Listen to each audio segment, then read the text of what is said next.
What's up, guys? We're back. This is the fourth and final episode of the bloodiest battle of Chosen Company.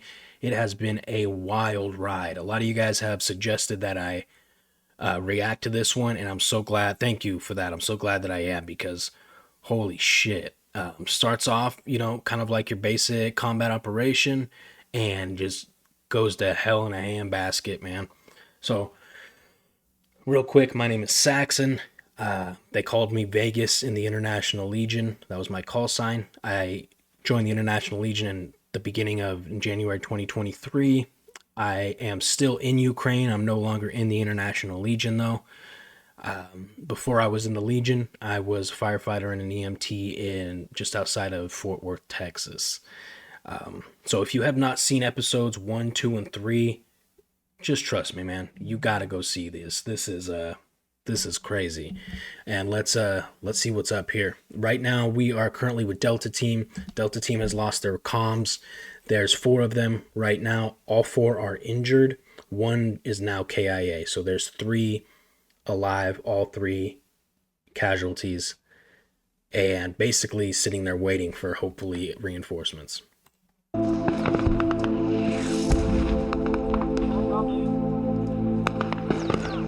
Roger, Captain, you.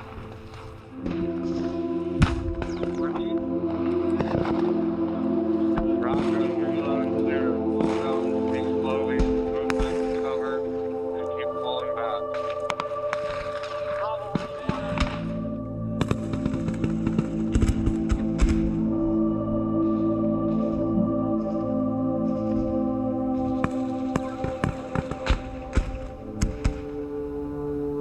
I didn't really realize it at the time, but Lance was gone. But still, at the moment, we had everyone else was wounded. I was hurt. I wasn't thinking, but I didn't know he was dead. Just thought like maybe he could have passed out from his wounds. Who knows? But at that point he was dead. And I remember just looking up at the sky, thinking, "Fuck, I'm gonna probably die in this field." I fought in Ukraine in 2022. I was here with the Ukrainian unit with the Da Vinci Wolves. I had seen combat with them, but nothing like this. And We've done a reacts with the Da Vinci's Wolves. They're badass. Are they an Azov element? Let me know in the comments. I don't remember. for me, the biggest thing that I was afraid was not dying. I was more afraid of the phone call that my family would get that I was killed, and that fucked with me more mentally, if anything. Dubs was doing okay. That's the case with most of the guys that I met, including myself. Most people were more scared of hurting their family by their loss than, them dying themselves.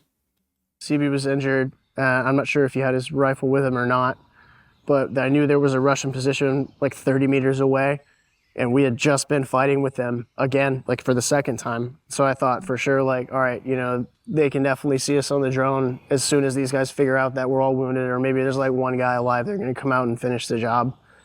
So I was trying really hard to just like stay with my guys, because I had Dubs to my left and Doubles over here, and I had my rifle and my one good hand. So I was trying to maintain security on there and put in a few rounds on the bunker to keep them in there so they wouldn't come out and try to fucking fight us, because if they did, man, they would have had it. It would have been pretty easy. I probably could have gotten up and walked back to that position, but like I didn't, there's no way I was going to leave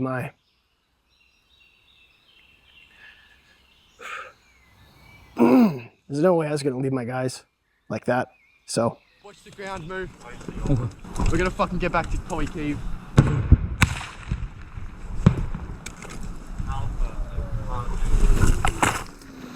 Fuck. You want me going first? No, I'll go. I'll go shell script. Yeah, to the pit. Yeah. Watch my back, right. Yeah. Right.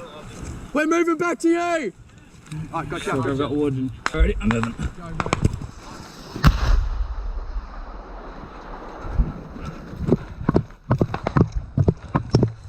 You okay? Dave walks back. He's looking for mines and trying to get back the route we came. So he'd bound up, and then I'd just run like a fucking idiot and not even think about the mines. Eventually we got back to the lads, and at that point, I think we had... Fucking idiot. Is he saying idiot? Idiot. I was going to mention something about... Oh, the amount of gear that these guys are carrying and the way that they have to maneuver in this terrain, they're gassed out. And that's something I learned closer to my last mission. Was I was taking a lot less gear with me because it's not sustainable, man, unless you're a triathlon athlete that's been carrying multiple extra kilos on you. It's not sustainable to be carrying so much gear and be able to run that long. I mean, there's a sustainable amount of weight, right, that you should be able to operate with, move well with, but like they said in episode 1, they were just carrying so much shit because of how long they had to be out there and how they had to basically dig out the Russians, right, with different explosives and weapons and equipment and get them out of those stronghold positions. So these guys just had a ton of gear on them. Two casualties, both were shrapnel. Thankfully, nothing too bad. We hit. What? Just your finger, yeah? You good? Oh, good, yeah. Sharp. Yeah. Wait. But at that point, we were trying to figure out like what can we do at this situation, and then mortar started raining down like accurately. So we knew we needed to get out of that field or that lane. 2 men down. Fast. Jay, we need to go. Jay, we're taking a direct mortify. We need to move back. Jay, we're going. Jay. Hey! Yeah. Push back, guys, push back. Push back. Right, let's go, boys. Push back. Push back.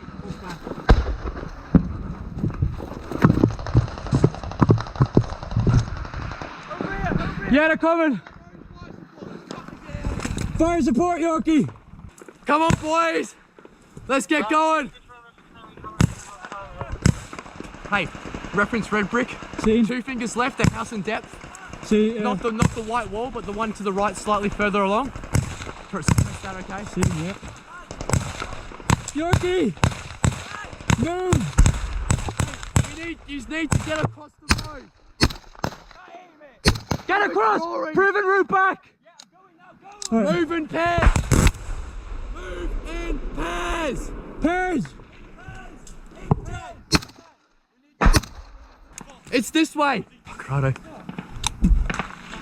Moving. Please fucking keep me on. Yeah, I'm last man, boys. I was last man at that peel, and then another mortar hits like just behind me. There was a decomposed Russian body, and the mortar hits, and like the Russian's fucking head and his helmet flies off into the sky, and then I'm covered in like dead Russian like shit, stank like fuck, and I was like fuck, but I was okay.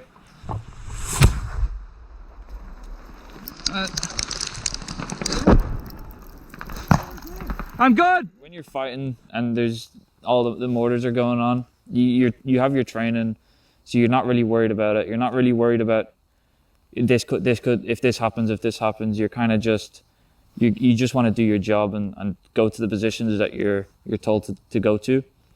But you know, when one of your friends gets hit, that's probably when you know, there is a part of you that you need to turn that off. But I think anyone's lying. Like when one of your friends gets hit, then you start to worry, and that's probably the main thing you're worried about. I know for me anyway, I'm mainly worried about my friends and then how to get them out of there. Very good friend of mine, who I've been friends with for a long time. I was very close with him. I hear he calls my name. Yeah. What's up? But I was like, "What's up?" And he was like, "I'm hit." And he just keeps calling me. He's like, Irish. And I was like, "What's up? Where are you hit?" And he's like, I couldn't hear anything. So I was kind of like, if I leave this crater, I'm going to be probably fucked up. But I was screaming like, Yorkie's man down. And at this point, I really started panicking because, you know, when it's your friend, a very good friend, it's like, fuck. Yorkie! Where you hit? Yorkie's man down! Man down!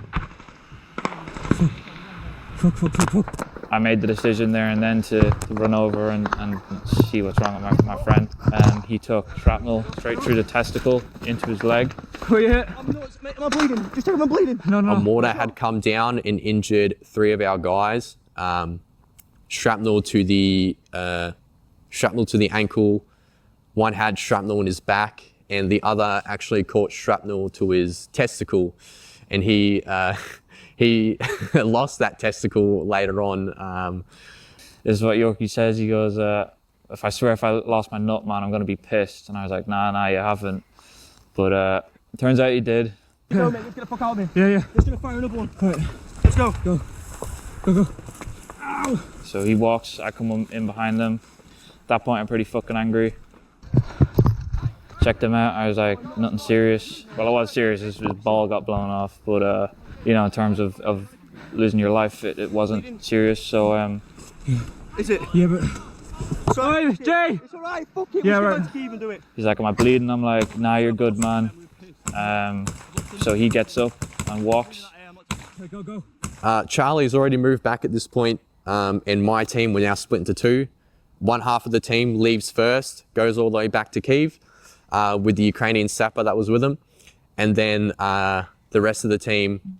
It's interesting that he took a piece of shrapnel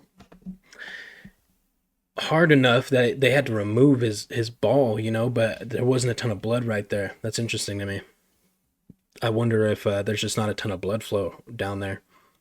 My guy, the rest of my team, the 4 of us, then push back.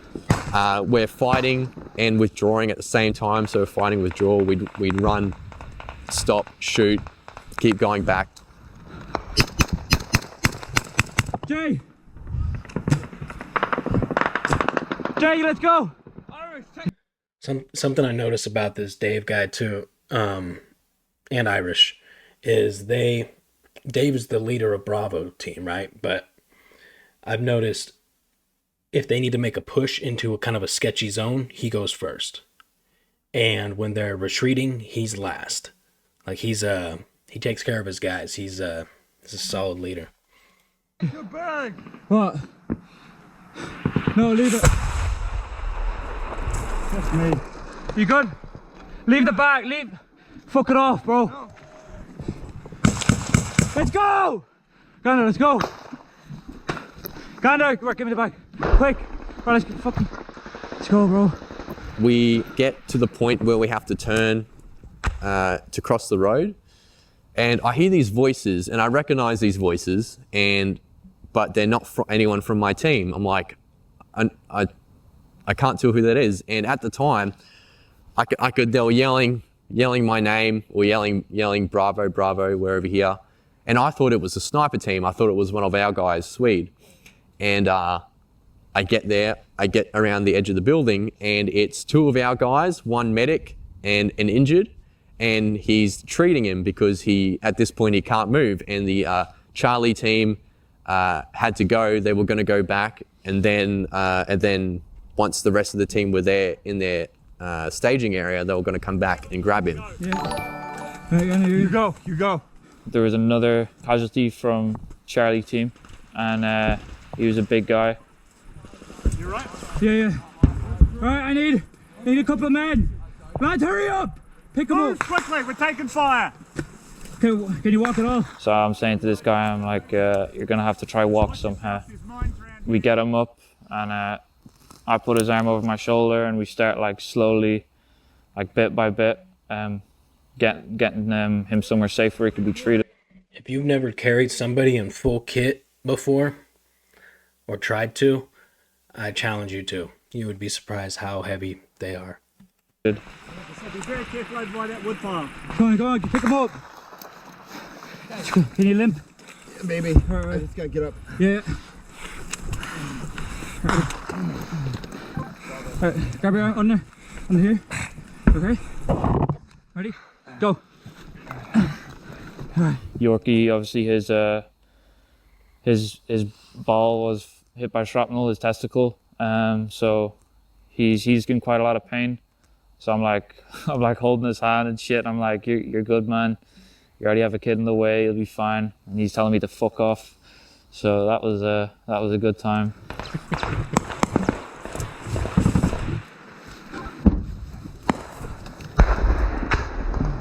Over, yeah. All right, Jay, what's your? Keep going.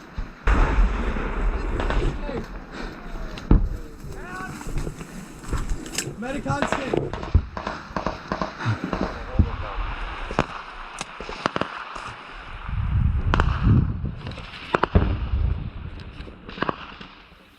Kind of sitting there. This is back to Delta, right? This is Lance down here on the bottom. He's KIA. This is Dubs, who has I believe a collapsed lung, or something in his abdomen. And then this is CB, and then this is Doc right here in the middle.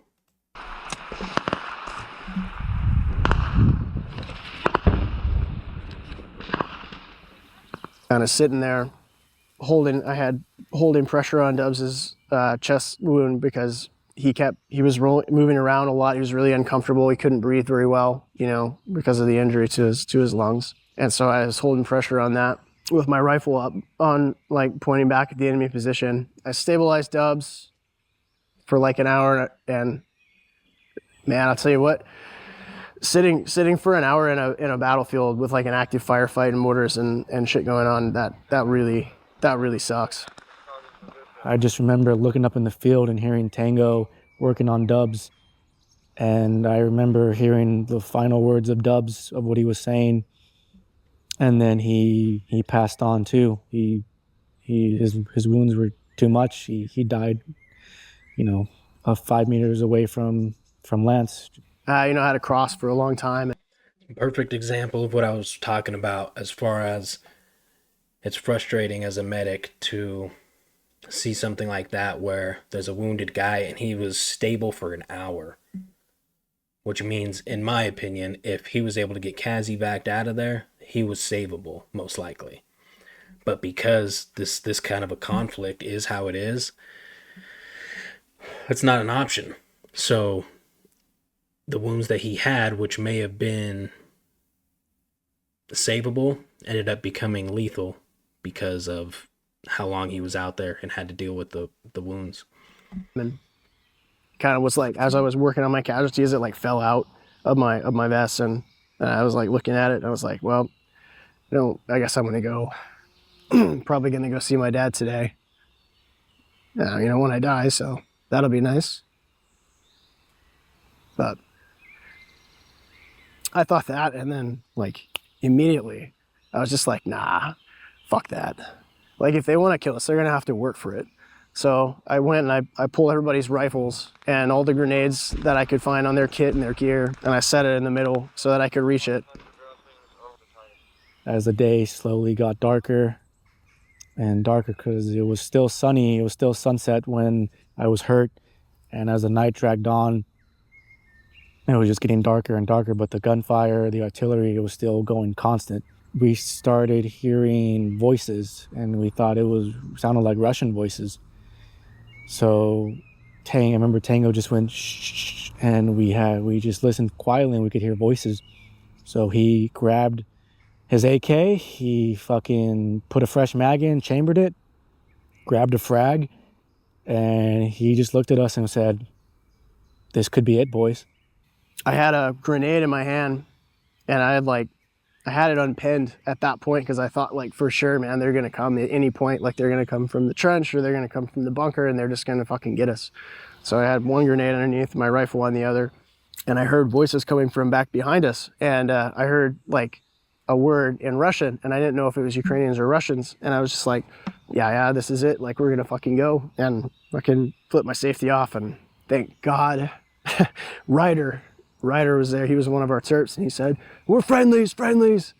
And then next thing you know, I feel hands grab me on my chest.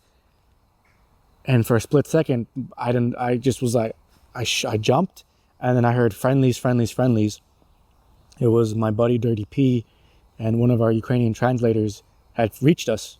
And I said, hey man, get fucking CB and Bubbles out of here right now. Get CB out first. He's hurt the worst. Me and Bubbles will walk out, send another crew back. And we did. And they got CB out on the stretcher. And then JK and another guy came back for us, and me and Bubbles walked out together. It was really tough for him because he had lost a lot of blood. So JK was helping him, and I was stumbling along as much as I could. You know, just because the terrain is so crap. And like at nighttime with no night vision, and a bum leg that you can't feel, it's pretty hard to get out. I was also pretty worried about stepping on mines, but at the same time, I was like, it's dark, I can't tell, there's nothing I can do, so. You need to exercise light discipline, right? You can't be having your flashlight or headlamp on or your tactical light on your rifle on, because it'd be very easy for any Russian drone or spotters to see that and take you out. And because these areas that they're operating in have been war torn and in combat for so long, there is no light, right? Like there's no residual city lights in the background. There's no street lamps.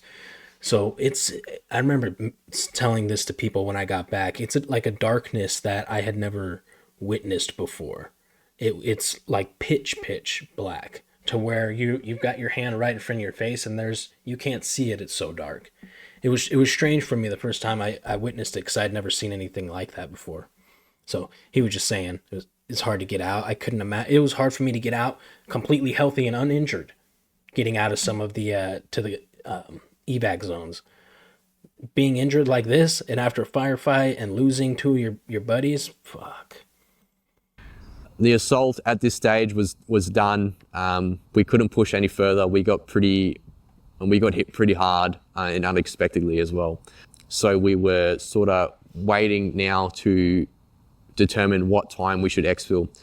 But at this stage, we had also learned that we have 2 KIA. We also had 1 MIA. One of our dudes got injured and ran west back to the Ukrainians, and we lost him. And he was found. He went back to the, I believe, the drop-off point.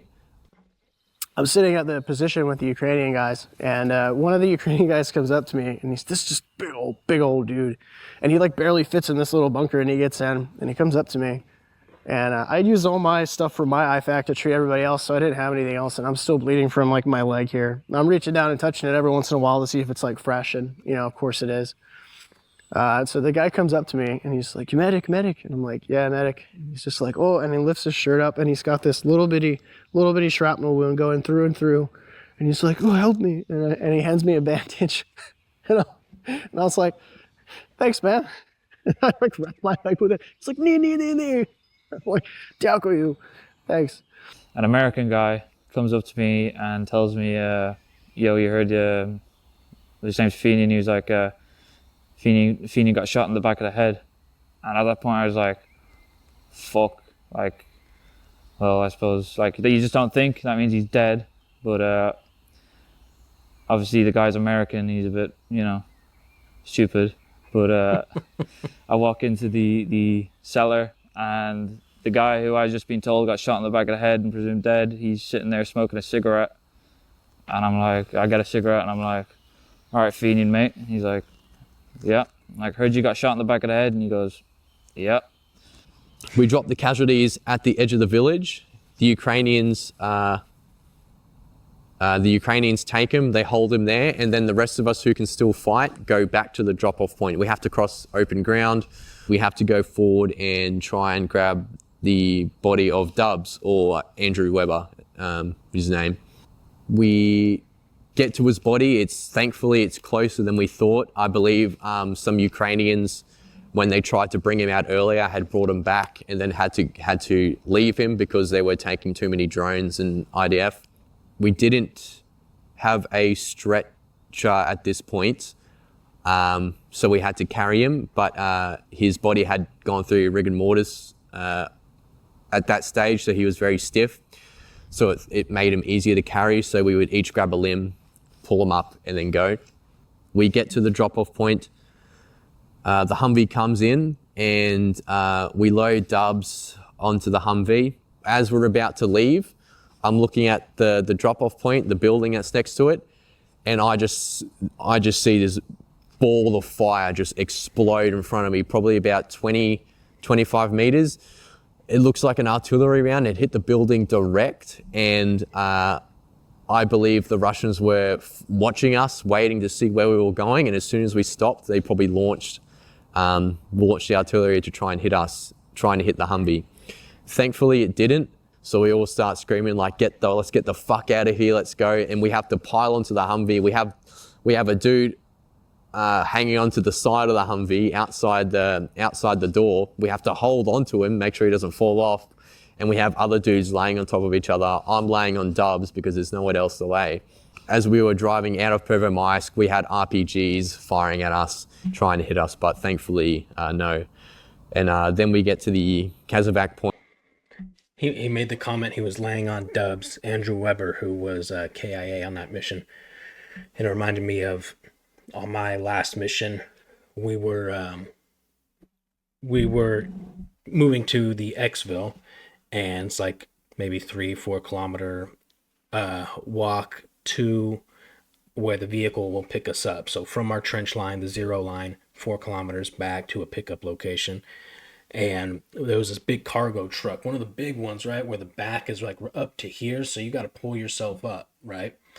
So I'm getting up on this thing. I've got all my gear on me, like a 40 mic and my rifle and a bull spike and my backpack full of shit. Anyways, I'm pulling myself up and I'm using this guy's leg who's already up there. Again, pitch black, nobody's using lights because of this reason, right? The Russians, if they see that you are getting, this is where you're meeting up to evac, they're going to wait for you all to get there, try to get the most KIAs that they can.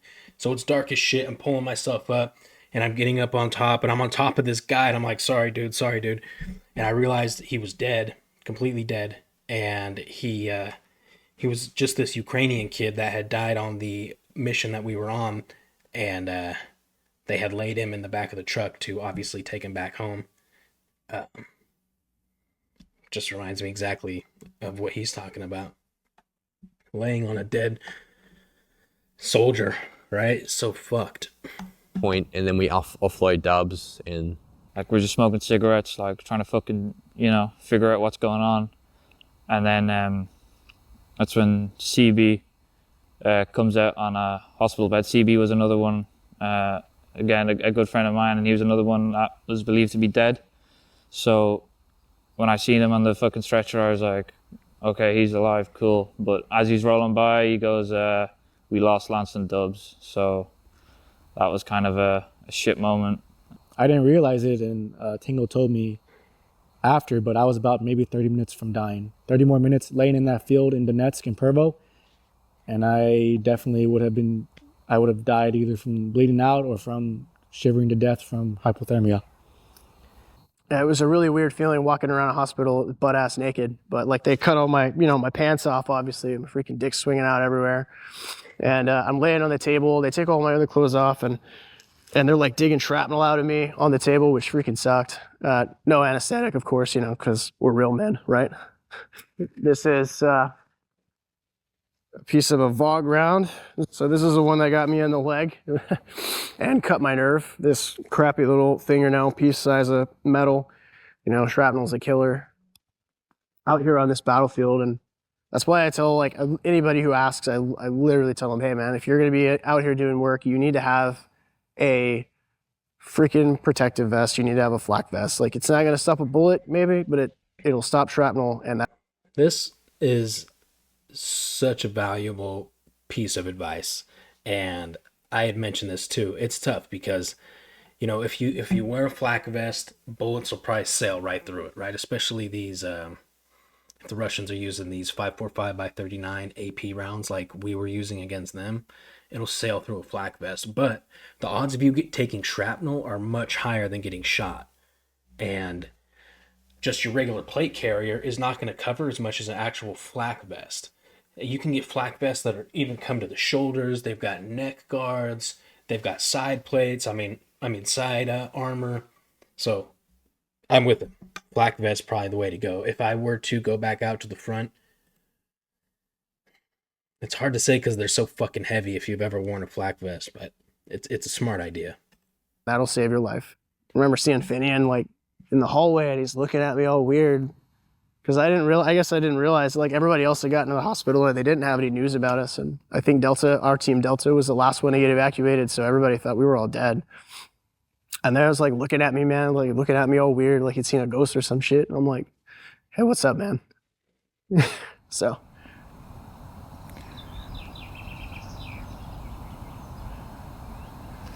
I think the biggest problem that we ran into in this operation, why it was a non-successful one, is the drone threat.